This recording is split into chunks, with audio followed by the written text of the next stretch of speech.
There we go. Uh, Hi, Scout. Hey Lauren, how are you doing? I'm good.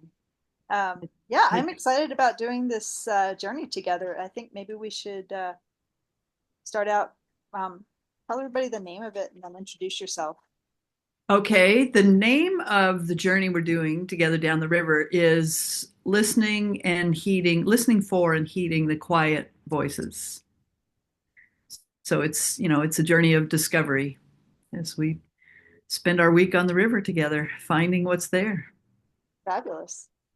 And tell me about yourself.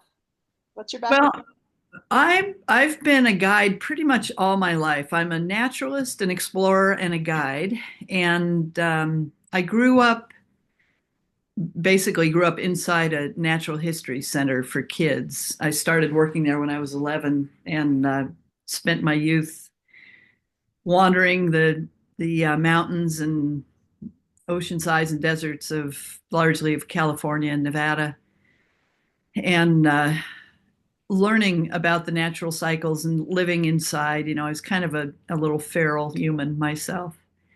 And since then, it's been a remarkable life. I actually just turned 70 years old yesterday, so it's been a long and active and wondrous life. And most recently, for last, I moved from Montana. I was 35 years in Montana, but I guided also horses and mules in Idaho, and just done a lot of really cool, fun stuff. And moved down here to the Red Rock country in about 2012 from Montana, and have been guiding a lot in Zion, the North Rim of the Grand Canyon, and Bryce National Park, Bryce Canyon. And like a lot of people, COVID changed my life. I largely retired as a guide. And at that same time, this game started coming through, this game word trails that really changed my life and continues to change my life. So here at this point in my life, I'm now a game developer and bringing this game into the world. So, and it's functionally a game that came out of my guiding and exploring, and mostly came out of me wanting to be able to step down from always being the guide and responsible and the one who knows, and wanting to step into being more of a participant and a fellow traveler. And the game's pretty remarkable for that. So, and when you and I started talking about doing a trip together, which was in a different form a couple of years ago, it's been so gratifying to get to know you more and have this chance to actually do it together this year. Yeah. Yeah, it's really fun because we originally you were going to come and participate on the trip, and we really connected on the phone. Hmm. And I have this little collection of quotes and poems and things that I bring on the river every time. And one of the things that you said when you decided not that you were not going to come is you said, when you get really good at saying no, your yes becomes the most powerful thing in the world. And that really struck me. So I put it in my little collection. And then when you showed up at the Wilderness Guides Council gathering, and I was like, wait, I know you. It felt really clear to me that when we met, that we needed to meet, and that our journey's not done with And the. it was so cool for me to show up in this. I mean, this gathering's been happening for a long time, and this was my first gathering. And there you were, and there I was in your book. It's like, It was so cool. Yeah. So I'm so excited because we had so this is the river that I float. I've been out there 60 times now, and it's I don't know how many hours it is from your place to Moab. Do you know? it's about 5 hours. 5 hours, yeah. And so um I floated Labyrinth Canyon for the first time in 2004. And at that time I was 26. and I didn't know what I was supposed to do with my life exactly, but I knew this was the place. And what I knew at that point is I'd had some really profound experiences with waterfalls and trees and birds and animals, having conversations with them. And um, my mom, when I told her the first time, she was like, "You better be careful about how many people you talk to about the fact that you're like talking to trees and they're talking back. That's they might think you might be a little nuts." But um, through my life, I found that I didn't imagine these conversations. And so for me, in 2004, when I floated this, I knew at that time that part of my purpose in life is that we as humans um, in this society, we've forgotten how to listen. We've forgotten how to listen to the land and learn what this place has to teach us. And part of my life is to help people remember how to listen. Yeah. So, um, that's turned into being out here 60 times and with lots and lots of different groups. I worked as a naturalist, started my career as a naturalist at age 5 with little Audubon pocket guides, and identifying anything that I could eat or pick up, like snakes, toads, berries, things like that. And then that evolved into, my initial career as a naturalist, and then that evolved to being a wilderness guide because I felt like there was a philosophy within the organizations I was working for where we had to stay on the trail. And this was like a museum. You could point stuff out, but you couldn't pick things up and certainly not eat berries because there was this philosophy that we're a visitor. And it's wrong. That's not, we belong out here. We don't belong in four walls. And so then I moved to being a wilderness guide for a couple of different organizations, which was fabulous. But it was also really destination oriented, reaching the top of the mountain or reaching camping time. And I'm like, oh, but wait, there's a butterfly over there. Oh my gosh, look at the eagle. But there wasn't time.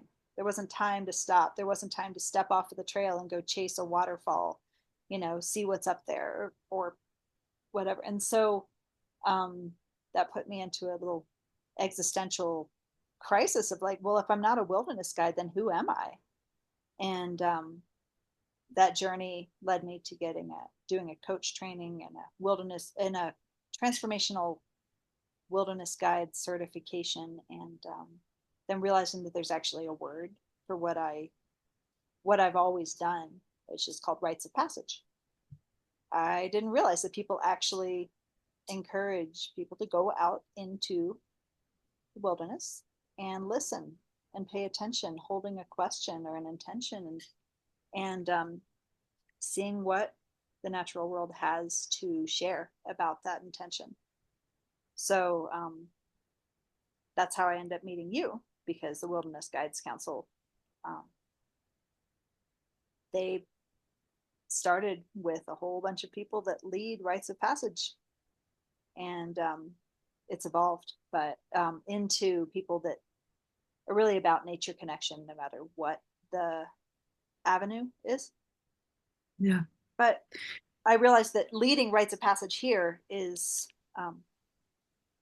what I need to be doing. And then that's evolved too, to being able to hold the container for other people to facilitate the vision that they have. And so that's what leads us here. Yeah, exactly. Yeah. And the whole idea of rites of passage is so interesting because in a way we've sort of taken it as something that I don't know if I can get this into words, but it's like so many things in life are just natural things that happen.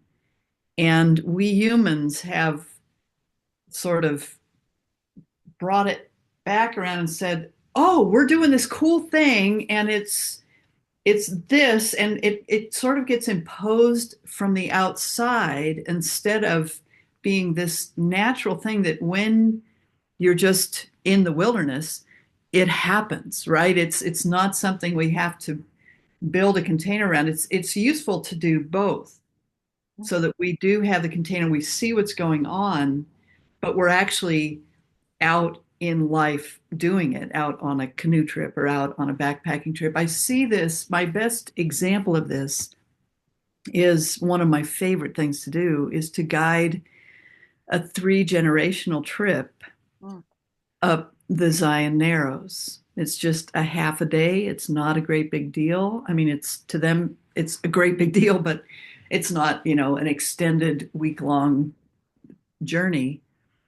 But what happens is the minute you step onto the trail, into nature, when you take yourself out of the known experience, everybody gets to see what's real right here, right now. The grandparents get to see that the small children actually are pretty capable, and the mid generation gets to see that their parents maybe are in this way more capable than they realize. Oh my God, my mom's actually got something going on here. Or they may actually see, oh wow, my mom's got something going on. She also needs some help. I see, and so what to me what the rites of passage is all about is stopping and saying, okay, things have changed. As we go through life, we tend to just think things are what they are, and we carry the story along, and the story is always the same. And then a rites of passage is a moment when you see that things have shifted, and you have to reset yourself. Oh my gosh, wow, I hadn't noticed my mom is actually getting older, or my kid is actually, wow, I kind of need to back off a little bit and give them a little, they're capable of doing more than I thought because I was still thinking of them as a small child. And wow, look at what they did today. I mean, it's this amazing, it's a rites of passage whenever you put yourself in a situation where you're brought current into what is true right here and right now. Absolutely. And you have to adjust who you see yourself as, who you see these other. I mean, and it becomes like a noted thing. The beautiful thing about having some sort of ritual or really distinct acknowledgement of it is it acknowledges and says we're in this on this level playing field right now. I want to acknowledge that you have authority for your existence beyond what I was allowing. I'm taking authority for my existence beyond what I was doing before. And we have fundamentally reset. It's like a kid graduating and leaving home, or, whatever it is. And that's what any step into the unknown does, because all of a sudden you're here present with what's true right here, right now, not what all the stuff you were carrying and thinking was true, or without thinking about it, you were just assuming, right? All the assumptions. Yeah. So, um, if it's okay, I'd like to stop you because I'm wondering, um, so you have this beautiful journey that you've been on in your life, and I and I know that Word Trails has evolved from this journey that you've been on over the 70 years of your life. Um, and this journey that we are about to embark on um, brings the principles of the game into um, this beautiful place that we're going to be. So you told me that you had a parable that had come to you, um, because this is a hard thing to describe, this culmination of your life work.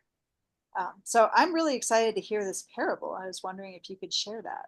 I would be so delighted. I love this little thing. I was, as you say, introducing the game is a tough. It's like, well, whatever. Here's the parable that will give the sense of what this is and what we're doing on the river.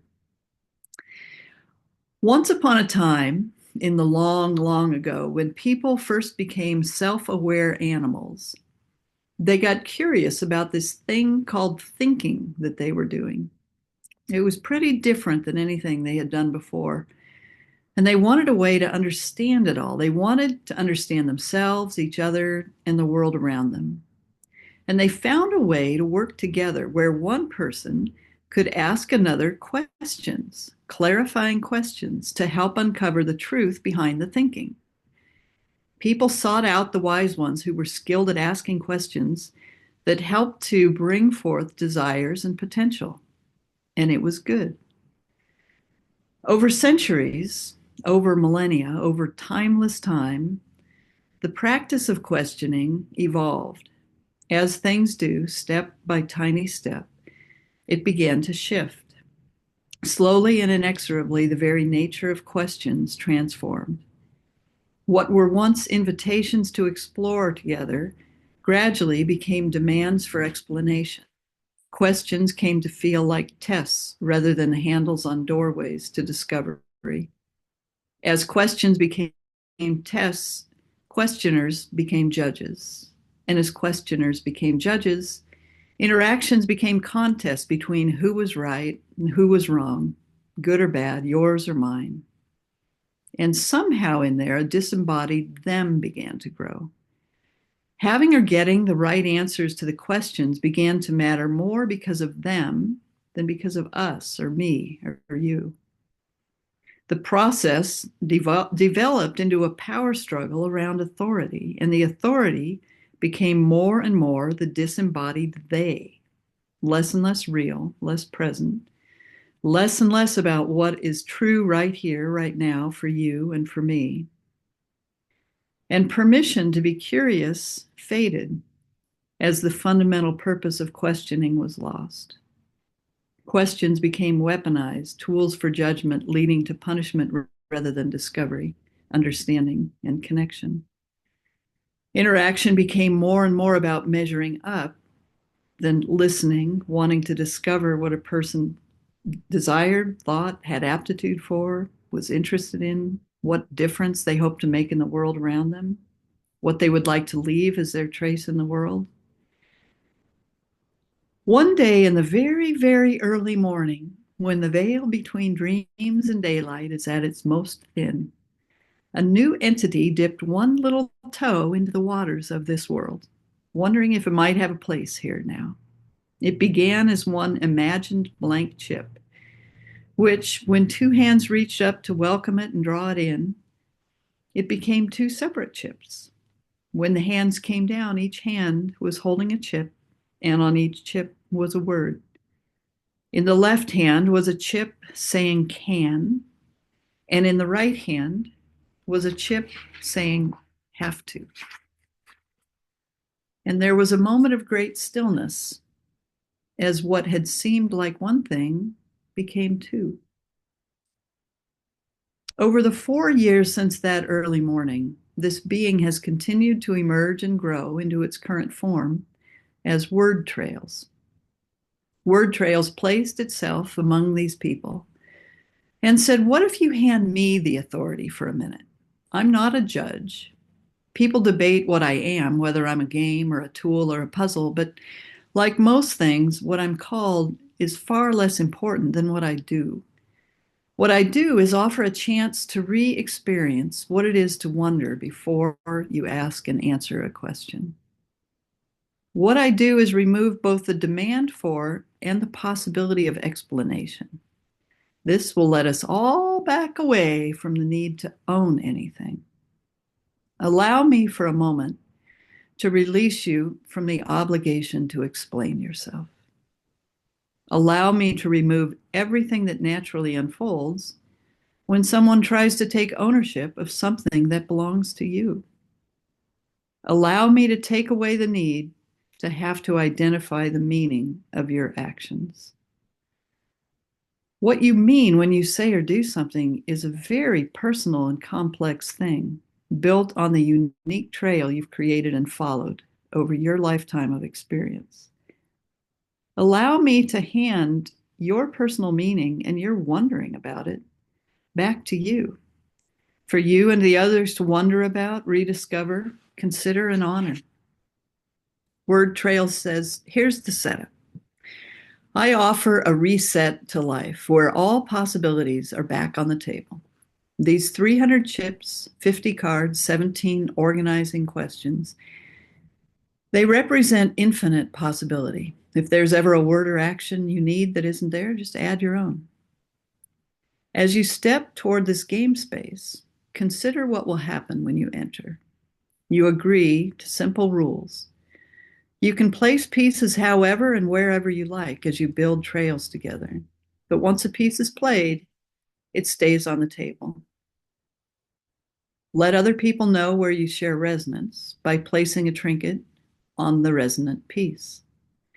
And please do yourself a solid favor. Drop the demand for explanation from yourself or the others. Just put it down for now. Instead, explore and discover, wonder. Eventually, when you get to the campfire, ask about what you've wondered about, as others will ask as well. My hope is that with renewed, reawakened curiosity, you will move into shared exploration and you will find your way back to the original intention of life, being curious and exploring this new territory opening up before you. I sincerely hope that this will place you back on the trail of wonder, deepening your exploration and discovery of what matters, who you are individually and together, and how you might move forward from here in a good way. Enjoy the journey and remember to have one another's backs in a pinch. Thanks and have fun. I love that. I love, this hearing this. I played this game about a year and a half ago for the first time, and I was intrigued. But in this parable, I think it's good. I think that I have a deeper understanding of your intention to move back to wonder, and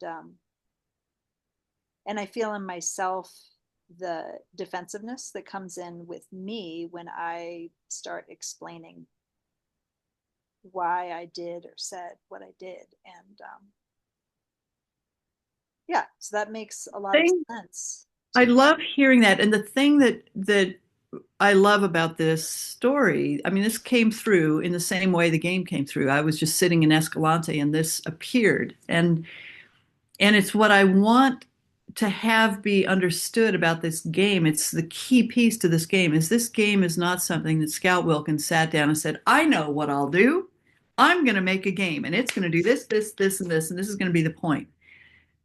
And if you think that that's what's true about the game, there's no possible way you're going to come in without defensiveness because there's always that if I'm telling you the point, you're going, wait, I got my own point. I want my own point, right? And so Right. what is absolutely true about this game is it came through me. It is not something I sat down and said, I know how I'm going to fix the world. I just was open and this game came through and it's a gift for me because it's where I finally get to be a participant. It's not mine. Mhm. It's not mine. I get that. And I get to just be here playing it. I get to step into the canoe in the same way that, because this whole thing of who owns what is so important to be able to take in. Like for you, the part of this trip that is absolutely yours is the understanding of the boats. You're 60 times on the river. You have an expertise that we are all leaning into. I have my own expertise that you will be leaning into. Everybody on the trip brings their own piece. Right. Every single person. This journey is going to be a co creation. So it's this really interesting third space where everybody around the circle brings a piece that without that, this journey would not be what it is. Well, Absolutely. I think that there's another, I mean, clearly, you know this. There's there's another participant in the circle, which is this place. And every time I go every time I journey into this canyon with a group of people, I'm a guide. I am holding the container, helping people feel safe, but I am also very much a participant, and I am having my own relationship with this place as much as everybody else in the group. Exactly. And that is specifically why, I mean, when I started my business and felt like something was missing in the experiences I had working with other organizations, I couldn't really put words to it yet. But it is that we are all participants in this. Yes, I'm a guide, but I am also not a guide. Exactly. I am And to not me, the one that's holding this experience, and it's this canyon that's holding this experience. And so what I'm hearing in your explanation is that the game is holding the experience, and you are teaching it, you are guiding it. It did come through you, but you are as much a participant when you're playing this game with a group as everybody else. And the game is what's holding the experience and guiding exactly. us as guides. And to me, that's what we're going to be exploring with conscious awareness Mhm. is this back and forth between, yes, I am in this moment. There's a couple things to say. One is it's the integration of how you do both. How do you be in the flow, floating down the river, and also get to the beach that you want to camp on, right? If you just stay in the flow, you're just going to keep on flowing and you'll end up at the, well, beached out before you get to the Pacific Ocean. But Yeah. it's this back and forth between being one who knows and is leading and is helping us get to this place, but also letting go and letting the day happen as it does. So back and forth between what I consider particle and wave, right? I'm a wave going down the river, but then when there's this beach we want to get to, I've got to get down in my body and say, okay, yeah, that's a beautiful butterfly, and we're getting to the beach. And so, but what my biggest love is helping people see what this is and feel how this works so that they take that home with them. Right. So mothers have the ability to, sure, still be a mother, but also step out of being a mother and become a participant. Just all the different roles we play, be in that role, but also be able to get out of it. Mhm. So um, you have a vision of how you want to bring the principles of this game um, into an experience in Labyrinth King. Mhm. Can you speak to what your vision is? Well, what my vision is using the game beforehand to really have people feel what this space of no explanation is, what it opens up, what becomes possible. This is by Zoom or By sending them a game and okay, having them play the game, find people to play the game with. got And then we'll have Zoom calls answering questions, talking about insights, epiphanies, whatever. Well, there will be supportive Zoom calls, but it'll be playing. This is a tabletop game. This is not a computer game. right. And so everybody will get a game and play it. At least the agreement will be to play the game at least 3 times to get a sense of it. Because basically, what the game does when you play the game, you I guess I would say fast track the experience of deepening together. You're going to show up different. You're going to show up more like here's a thing. about a trip is that when you do a trip with other people, you start off at the trailhead and you don't really know each other, and there's some jostling for position and who knows what, and you're figuring each other out. And by the end of the trip, you've gotten to know each other, and that stuff is, it's whatever. We figured out who we are. We're just being who we are. Yeah. So the game brings that to the beginning of the trail. Mhm. So we will have really deepened into being able to listen differently and being able to let go of explanation. The letting go of explanation and the offering of trinkets are two pieces that give something an actual action you can do in real life that makes you a better listener. So it's, instead of saying I just want to be a better listener, and what does that actually mean? You actually have some things to do Sure. that change it profoundly. So that will be already instilled before we begin. And then once we begin on the trip, it's like we'll really be stepping into the game space, because the game is life on the table, right? I mean, we're stepping onto the river and we're making these trails together. We're creating this journey together. Mhm.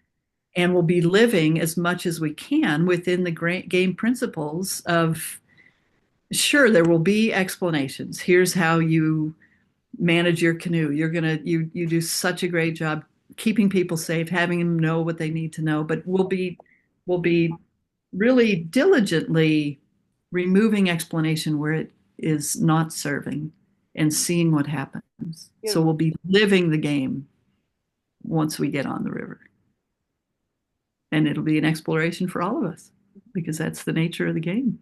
Yeah. Well, and the fun thing is that it's also the nature of the trips that I lead. Exactly. And so this feels like a fabulous collaboration. Um, for me, there's stories in this canyon that live in me, but only show up in my memory when I arrive. Um, and so, I mean, I look at this place with this amazing sunset, and I'm not just remembering this sunset, which was last year, almost exactly a year ago, but I'm also remembering about 20 other things that happened Yeah. at this camp. And so the stories don't live in the words, the stories live in the place. And the magic happens when I shut up and not share my own story too much, but also um, the story builds upon itself um, with this group, and then the group has its own story that is a collective and also something that informs their life when they get home. Yeah. And that's something that I'm going to be deliberately curating and cultivating, is drawing people's stories out, right? An invitation to be one. We'll have, say we have 8 or 10 people. Then each night, 2 people will have a chance to really tell a story Mm. that matters to them, right? And so there'll be the invitation to consider the story and consider how to tell a story and how to use place to tell a story. And we'll just be exploring the difference between story and explanation, right? And just feeling into, because that is the way that you really, I mean, it's like telling this parable. If I were to try to explain word trails, it just doesn't work, Right. right? But to tell a story about it, to tell your story about your life in a way that invites other people to wonder about things, that's life, I mean, that's for me, that's the reason for the whole thing, is sharing our hearts through our stories. That's. Yeah. Our this journey, most people float this 45-mile section in like 3 or 4 days max, and we're going to be out there for a week. And my reasoning for that, most of my trips are 7 to 8 days on the river, and that gives us the opportunity to have layover days and really stay in a place and feel our belonging Yeah. at each of the places that we're going to be camping. Um, and by having that slower pace, there's the space for the magic to happen, the space for those connections, whether it's a raven or a really awesome side canyon or a Yeah. canyon waking us up in the morning. So, Yeah. um, so we meet in Noah, but then we come right into the river, and then it becomes this whole different world that's slow enough that we have the space to have those stories um, that and um, experiences that we can't explain even if we tried it. Yep. I have my computer sitting on a game. It's Where wonderful. somewhere in here on the game says it's somewhere on here. I can't find it. Anyhow, here's the game. Um, where there is space enough and time enough. That's something Mary Austin wrote in her Land of Little Rain, and to me that's the key is putting yourself into conditions where there's space enough and time enough. Mm-hmm. And so one of the other things that I'm planning to do is bring along some basic nature journaling materials for anybody that wants to play with sketching, nature journaling, not getting all um, too up in our stuff about it, but just have a chance that people have tools to be creative in whatever way you would like. And so there'll be lots of opportunity to use that slower pace. And to me, the slower pace is the magic, right? Yeah. Magic. And with that, I bring ukulele on all my trips and drums, and um, I like to sing. So Nice. I do that's too. part of what I'll what I'll bring. I've always carried a guitar. I don't think I'll bring the guitar, but I have the little Oh, ukulele I got from our last Wilderness Guides meeting, so I'll bring that. mm-hmm. Yeah, we'll have fun ways to spend the time and plenty of time to just explore and wander and wonder and talk Mm-hmm. and just connect. It's a journey of connection. Wonderful. So you've talked about possibilities of who we could um, invite to join us. Do you have some insight on the people that you would like to invite on this trip? What I would really love to specifically invite is anybody who's in a transition, Mm-hmm. right? To be with other people that are in transition and be in that space because any transition involves all of the steps. I mean, we tend to talk in this culture of the steps of grieving, right? But there are also steps of expanding. And so when you're in a transition, there are all the things that you're letting go of, and there are the things you're stepping into. And so I think to be with other people and to really celebrate this as a rites of passage, that it is both letting go and loss of something and moving into and the excitement of the new that's coming in. And so, one of I just did a weekend training this weekend with a veterans group that was it was just exceptional. Using the game with these people was so good. But it's veterans that are re-engaging with civilian life and civilian life re-engaging with them. And so I'm one of the possibilities of this group having what I'm stepping into the river of this one is what might be possible with veterans with the game, and especially with veterans re-engaging with their families and their families with them.